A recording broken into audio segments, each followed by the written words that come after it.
தேசங்கள் எங்கும் விடுதலை தேடி போராடும் நேரம் இது.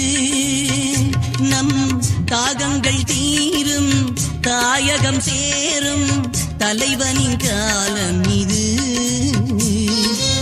தேசங்கள் எங்கும் விடுதலை தேடி போராடும் நேரம் இது. நம் தாகங்கள் தீரும், தாயகம் சேரும் தலைவனின் காலம் இது. இன்னும் விழிகளில் ஈரம் மீது எழுந்து போராடிடும் நேரம்.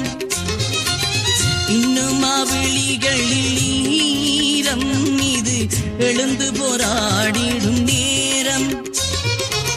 களம் காண விரைகின்ற வேங்கைகள் நாங்கள், தமிழீழம் உருவாகும் பாருங்கள். இங்கு புதுப்பாதை தன்னை எங்கள் தலைவனே தந்தான், புலியாகி எழுவோமே வாருங்கள்.